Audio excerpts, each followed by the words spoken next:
Hello, welcome back to the studio. I have a question for you. Have you ever wondered why some paintings just leap off the canvas? They're just so good. They really catch your eye. What is it about those paintings as opposed to some others which will look a little flat? This week we're looking at the topic of depth and distance and atmosphere in our paintings, because that has a lot to do with why some paintings work better than others. I'm going to be using this little painting as an example. I'm going to paint this from start to finish in my usual style with my little talk along as I go. At the very end of the painting, I'm going to try a different technique. It's something you might have seen me do before, but something on a rather grand scale, to see if I can get a little bit more depth and distance into my painting. So don't forget, watch right to the end. So here's my canvas for today's painting. 16 by 20 portrait, painted grey, gesso or acrylic.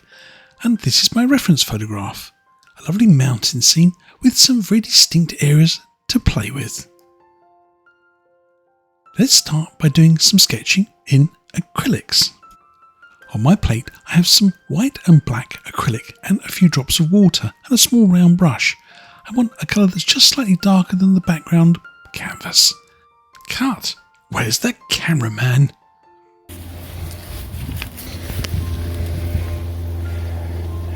Sleeping on the job again. Hey, henny hens. I'll reposition my camera and have a look at the position of the very peak of the mountain, slightly left of centre, just about an inch or two down, and the bottom right corner of the mountain.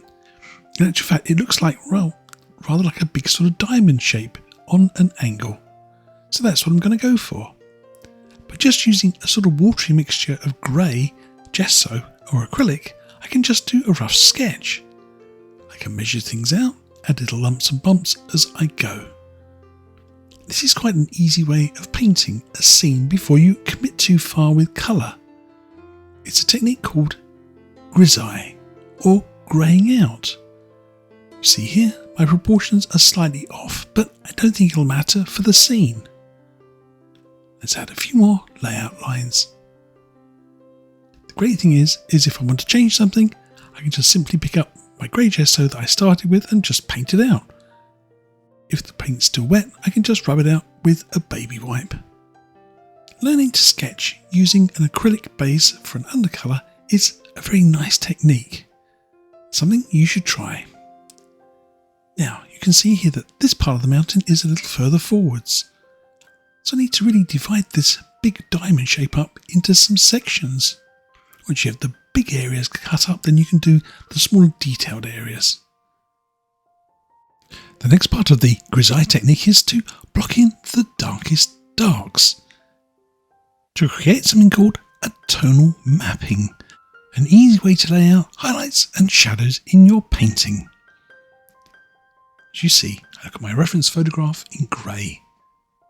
I think I'm not far off now, but there's a few more interesting techniques which I'll show you in just a moment. I'm going to put in some of these trees as well. I take a foam brush, a little bit of that dark grey colour, and I'm going to just block in where I think they are. I keep the foam brush on edge, just touching the very top edges of those trees. Don't want anything too solid here, nice and broken.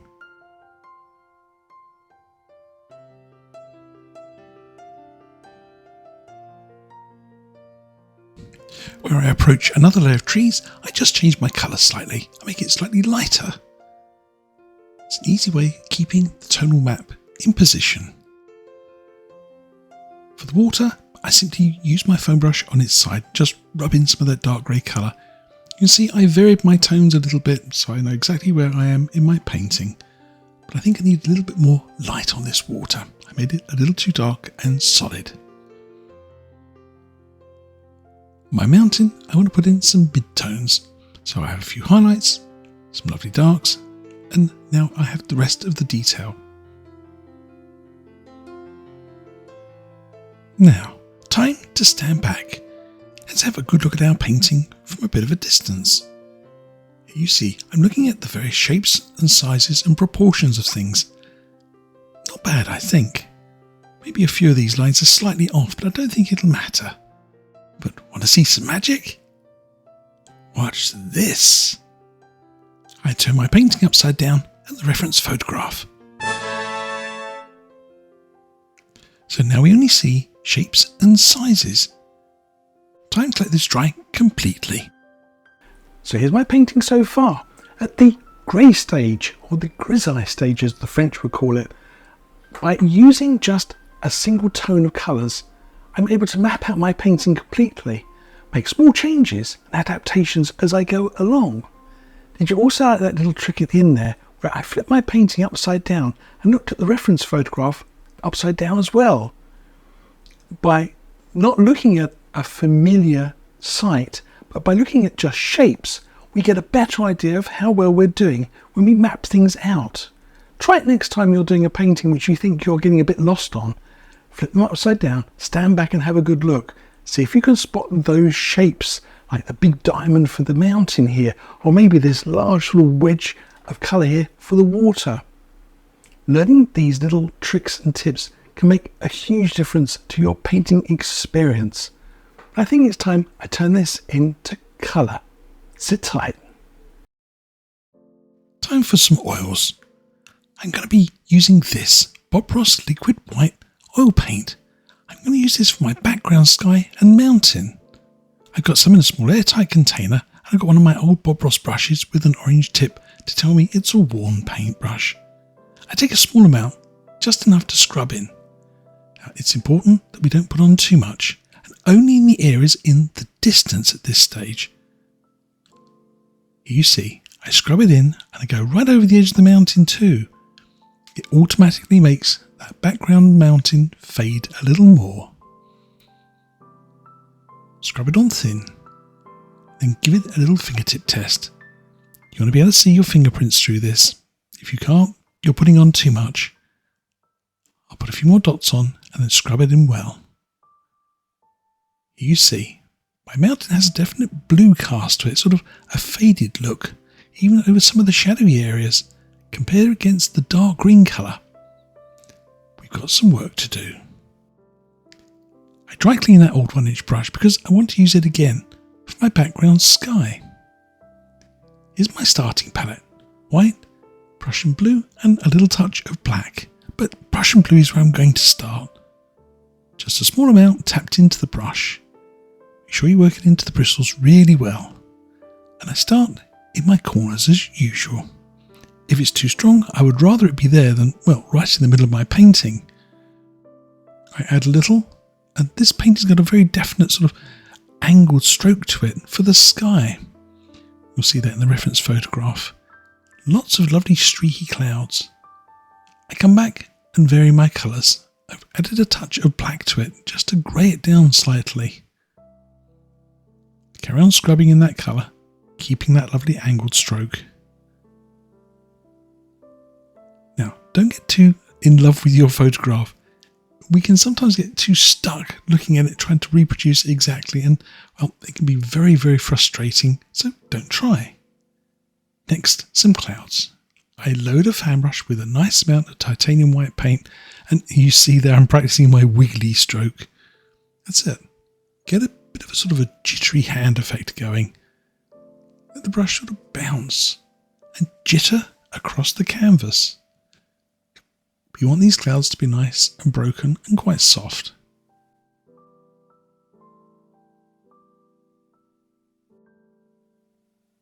By leaving some streaks in the background sky, it makes these clouds all the easier to paint, but build them up slowly and don't overwork them.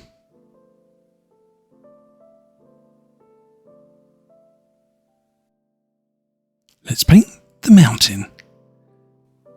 The mountain has a very blue-grey colour to it, so I'm still sticking to these same colours: titanium white, a little Prussian blue, and some black. I want a sort of variety of colours here, from lightest to darkest. This is a sort of marble mix. I can dip into it wherever I want and get the right sort of tone of colour, so don't overmix it. You'll notice I'm using a filbert brush for this. I even use my reference photograph as sort of a testing spot. I think that colour looks about right for a shadow. I start by re-establishing the outer edge. it got a bit lost when I put on the background sky. Again, a nice loose touch. Just gently sketch this in. Don't get too sort of overly painterly with this. We're just trying to re-establish exactly where the line should be. Once we have that, we can carry on putting back in some of the missing shadows. You'll notice again, I barely hold the brush. I just let it skim and jump and bump across the canvas. I'm sort of adding detail more by sort of light touch than by really blocking it in solid. I can already see my shadow colours through that very thin liquid white, so it means I already have my tonal map in place. Not too much guesswork, but I keep the reference photograph just out of shot, and I refer to it often.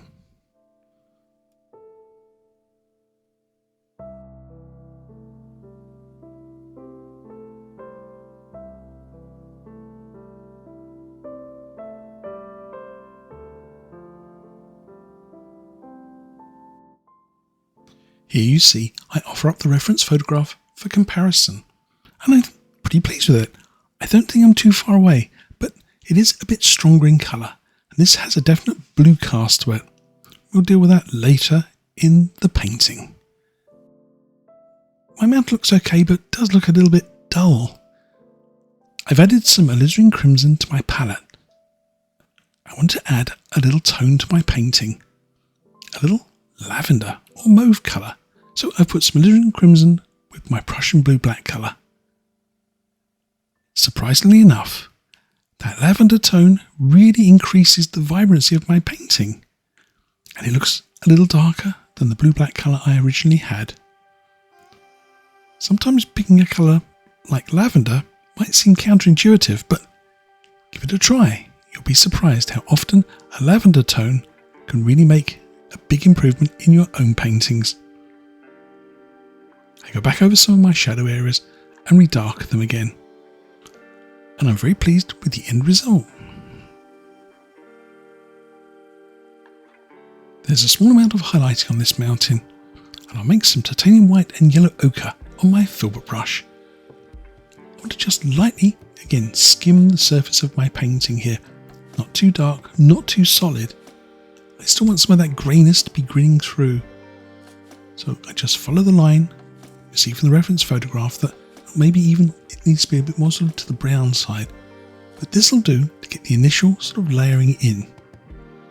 Notice also how delicately I hold my brush, finger and thumb only. Just a few touches is all it takes.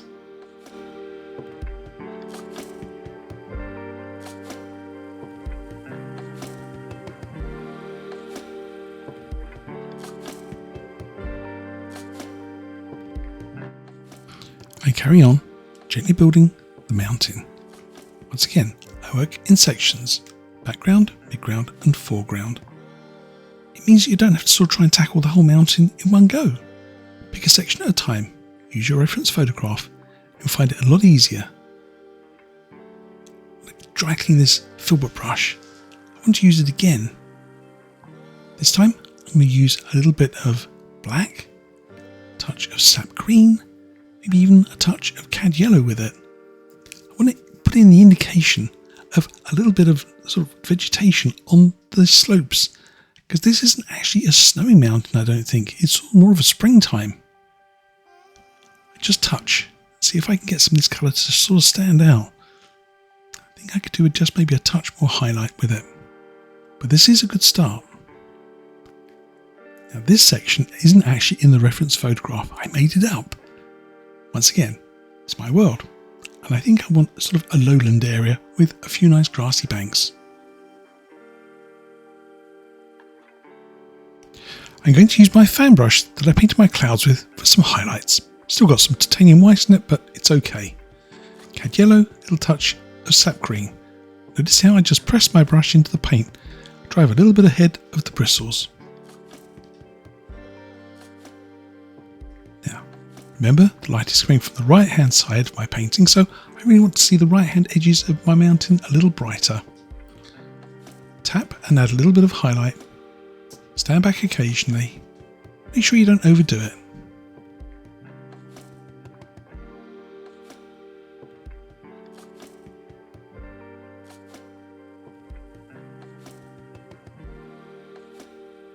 If you enjoy my tutorials, don't forget to like and subscribe. Let's give it a little thumbs up.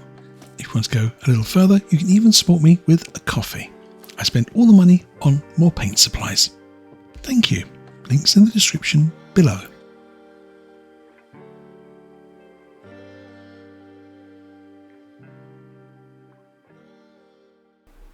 I've completed my background sky and I've put in my background mountain as well. And it's looking rather fine, I think. It's maybe not quite the same as the photograph. And this is a point I want to illustrate. What we see on screen, what we see in a photograph, and what we see in real life can all be very different. As you see again from the reference photograph, this looks very misty and murky and atmospheric. This doesn't. It looks a little sharper. And yes, I added a few little extra touches of green here and there that weren't quite in the reference photograph. But that's one of the joys of painting. As Bob would say, it's your world. You add into your painting what suits you. But I think I need to start moving closer to the viewpoint in my painting. I also mentioned that I used liquid white for my background, again to get a nice pastel effect. In the foreground though, I'll be using liquid clear. I want a real sharp, good colour. For the midground and foreground of my painting, I'm going to use this Bob Ross liquid clear oil paint. I don't want that sort of atmospheric misty look to my painting. I want something a little bit sharper. I keep some in a small airtight container, and again with a fresh clean old 1-inch brush. I apply just a small amount and scrub it in well, very much like I do with the liquid white. Now, don't worry too much if you go just over that background white colour and carry a little bit down. It's absolutely fine. Actually, this was done the following day after I did the mountain, so it's already started to stiffen up a little bit. I scrub it all over. I use my finger to test that I've got a very thin, even coat. I definitely don't want too much of this. I'm going to use this brush again, so I give it a nice dry clean on a piece of paper towel. I don't want that getting into my paint. I'm going to mix up a good dark green colour, sap green, Prussian blue and the alizarin crimson. This will form a nice dark green underpainting for my fir trees.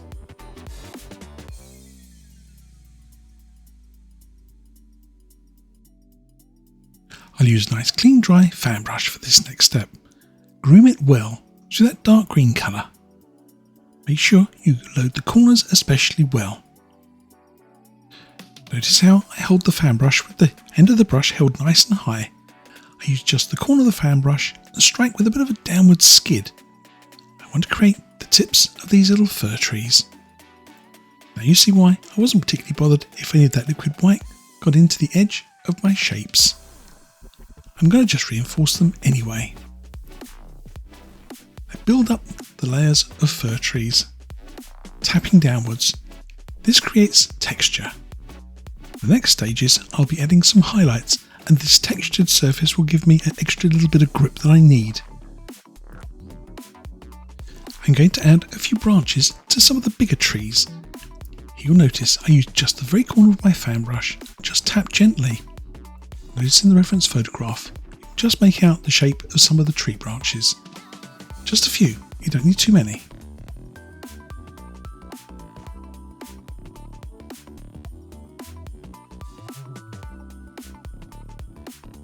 I use a second fan brush to apply some highlights. Notice how dull that colour is. I don't want these to be too vibrant and bright. In the reference photograph, you can just about pick out some of the different layers. I'll test it against that dark green colour, just tapping the suggestion of a few trees here and there. See the reference photograph. You can pick them out, but they're not that bright. I want to save a little shadow here because there's another layer of trees just below. And of course, I'll add a little detail here and there as well. This is all very subtle, but it makes such an impression upon the painting, it gives it great depth and detail.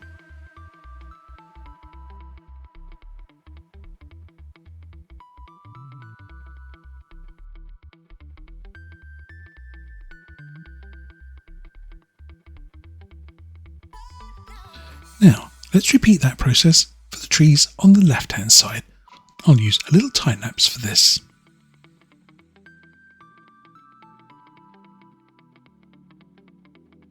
Let's have a look at our reference photograph. We see there's some nice bright bushes and a little bit of pasture, and then we got those little bushes at the edge of the riverbank as well. I'll just tap in a little bit of colour using the corner of my fan brush and just some sort of random upward strokes just to create a little bit of texture. I sit back and decide that there needs to be a little bit more brightness here and there. So I'll add a few more highlights to these bushes and start building up, coming forward in my painting, getting a little more brightness here and there. But we have to be careful, because once we start using these really bright highlights, we start running out of options and we start ending up filling everything too much. We'll see how we get on in just a moment, because I think you can see there might be a problem brewing. One of those classic pickles. I stand back and compare my painting to my reference photograph. Can you see what I can see? Well, this is just all turned into one big massive bang. Also, the size is a little wrong. There should be a little pasture in the background, but this has all just become swallowed up. I just went a bit over the top with those highlights. I forgot to leave any definition or gaps. There's nothing for it. The answer is to just remove some paint. Just adding more paint won't help at all. I use the small blade of my palette knife and just pick off some of the highlights and see if I can recover it. I redarken some of the areas that I over highlighted. I might use just a few specks of bright colour here and there. Put back in those trees and see if I can recover the bushes in the foreground.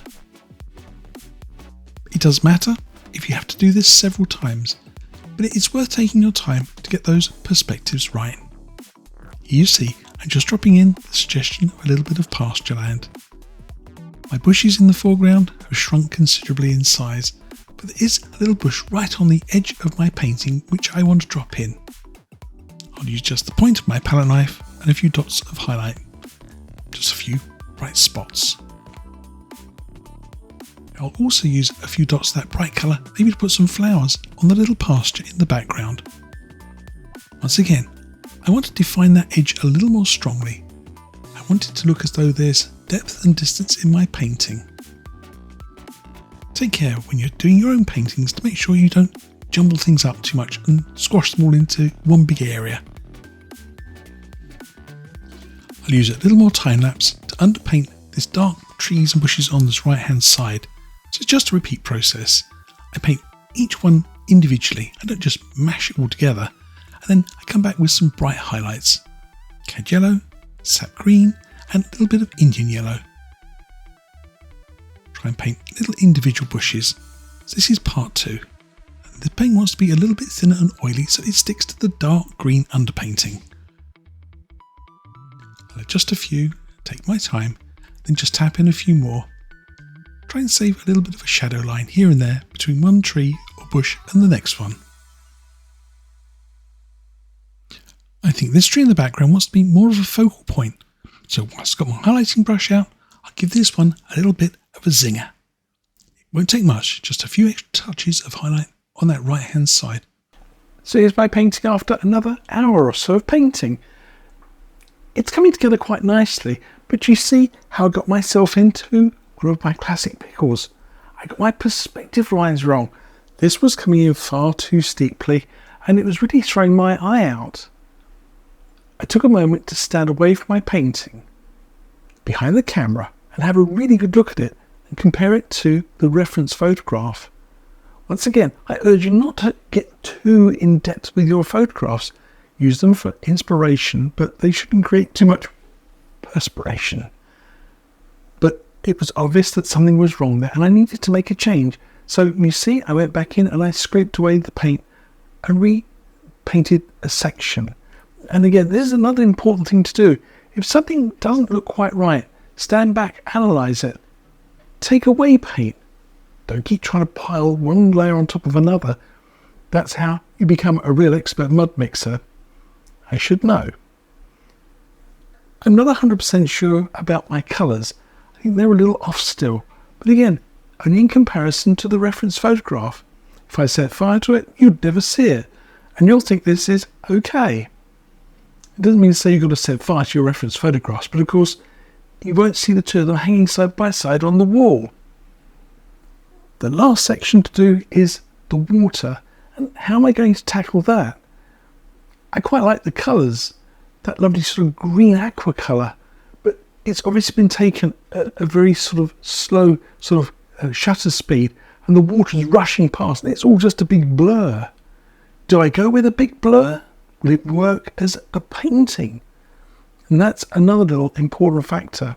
I don't know how many factors I've mentioned in this little video, but sometimes you have to look at a photograph and say that won't work as a painting.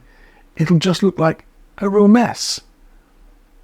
Sometimes you have to think, well, maybe I need to make a strategic change to save my painting from turning into, well, a bit of a blob. I think I'm going to change my colour a little bit. I'm going to go for a slightly darker colour. I'm going to pick out a little bit more detail, but only in the foreground. In the background, it's all going to be very sort of loosely painted. Let's get on with it. Now, let's start playing with the water. I've got some Prussian blue and some white. I'll just blend these together gently. A little bit of sap green on the side. The water has lots of movement going on, so I want a big variety of colours. Notice how loosely I load my brush with colour. It really helps when I paint the water. I use my filbert brush laid on its side. Now question, how many times do I load my brush to do this first pass of colour? So this is the first lot of paint I put on my brush. Notice how I just drag my brush across the surface of the canvas. I use some of the dark underpainting to create a little bit of depth and interest, maybe as the water rushes over some rocks or boulders. I pick up a little green from the riverbanks as I go. Still on that first load.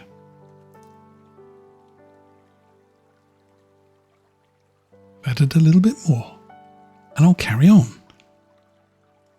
A little bit of time lapse here.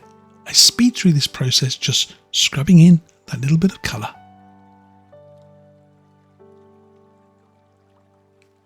It doesn't take long for me to add colour to the entire watery area, saving those little grey shadows here and there. So the answer was twice to do all of that.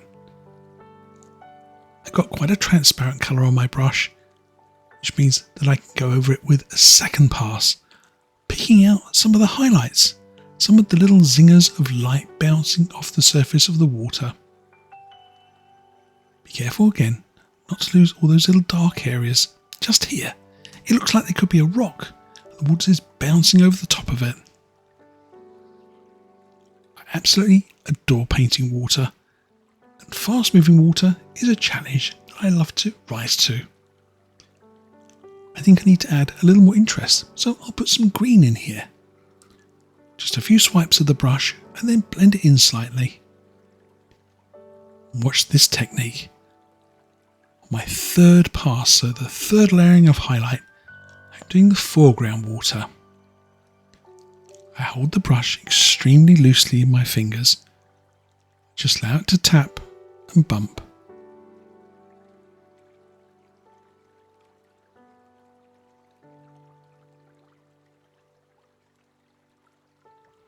For the fastest flowing water, with the most movement, I use a little rolling technique with the brush. You might be quite surprised at just how effective this is. I'll slow things down a bit to normal speed for you. I lay my brush against the canvas and just let it roll. See, I twist the brush backwards and forwards and just let it do its own thing. The more you let it move under its own motion, just stir it across the canvas, more natural the effect. It's like magic, really. I can't explain it any other way. But I found this technique so useful sometimes when I want to just create a sense of movement.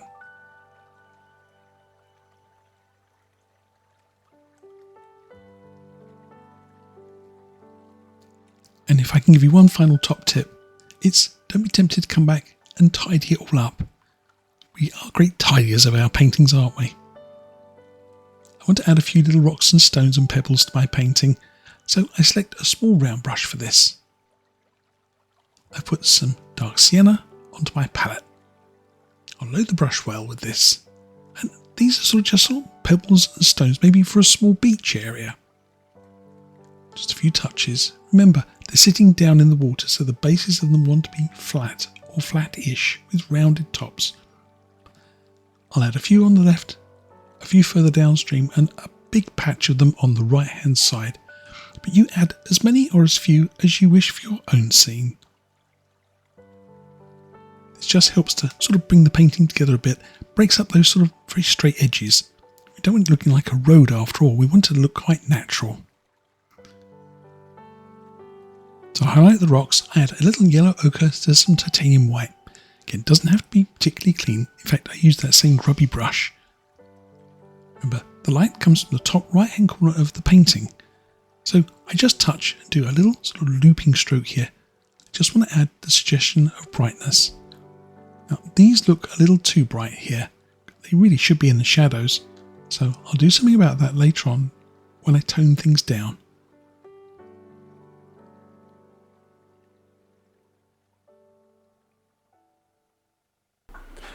So it's been about a week since I did my last filming of this painting when I was working down here on the beach area with these little pebbles, and I've left it to dry for at least a week because I actually want to do another technique, which is to glaze this painting. Now, the mountain in the original reference photograph has got a very definite sort of blue cast to it. I'll bring the reference photograph up so you can see what I mean. And this is looking a little bit sort of sharp, a little bit too close to me in the painting. So I want to try glazing it with a sort of an off-white colour with a definite blue tint to it. I might also have a go at trying to glaze some of these trees, again, to push some depth and distance into my painting. It's a neat trick if it works. So let's press on and see what we can do next. So here's my colours for glazing. Titanium white, a little Prussian blue, sap green and a touch of red. And I'm going to be using this sort of flat bristle brush. I take a little bit of liquid clear, put it on my palette, add titanium white and a touch of Prussian blue. The reference photograph had a very blue cast to it, so I want a sort of a transparent pale blue colour. Remember, this is a glaze, so I apply it thinly over the mountain. As I mentioned in that last little section, the painting has sat for almost a week. At this stage, I just want to test my colours. I think it could be a little bluer, maybe a touch more sort of opaque. I want to sort of soften these edges a little more. I put a small amount on my brush and keep working it in until I get the effect I'm looking for. I want to dull those greens down as well. I want to make it look a little more distant. This is such a wonderful way of sort of touching your paintings without losing all the original detail. I have lots of paintings which I want to spend time doing this to. And I'm sure that you'll have a few that you think, well, could maybe do with a little bit of a glaze too. Nice thing is, if you put too much on, you can just dry your brush and then scrub it over the painting and remove some. You can add and remove as many times as you like. If you don't like the effect at all, you can literally just take a baby wipe and just gently wipe it off. I want to just tone this down as well. But I still want it to look closer to me than the background mountain. In that foreground and the lowlands, I don't touch anything. But watch this. I even want to soften down some of these green trees. They're a little bit sharp, and I want a little bit of sort of mist coming between those trees to soften the tops.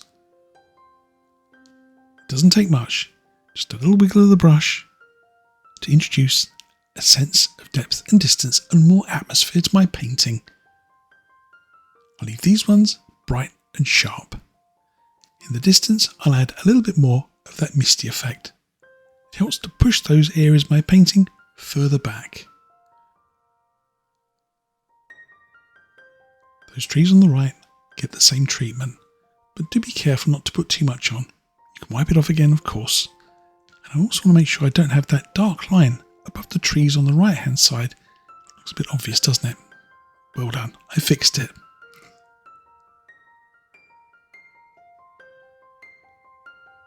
I think the last little step is to make a little glaze colour of brown made with sap green and bright red. I want this to tone down some of those rocks. A little bit more shadow under the trees on the right hand side too, and I'm just using a small round brush for this. As you see, I just work some in over that bright green colour, smudge it in with my finger of course, and I'll put some over those rocks, maybe a little bit more to the green tone. And there we have it, an easy way to transform a painting. I think with that, we must be heading towards the finish line at long last. And here we have a before and after of my painting. The changes are very subtle.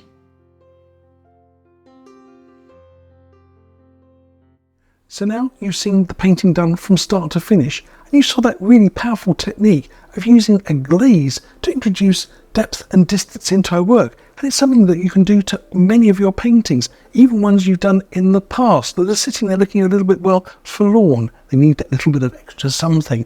So go and pull out those old dry paintings and have a go with glazes. Now, if you've enjoyed today's tutorial and you want to see some more of my work and some more of my paintings, don't forget, like and subscribe. There's also some more videos coming along for you to watch next. Happy painting, people. Where's that cameraman? Sleeping in a box, no doubt.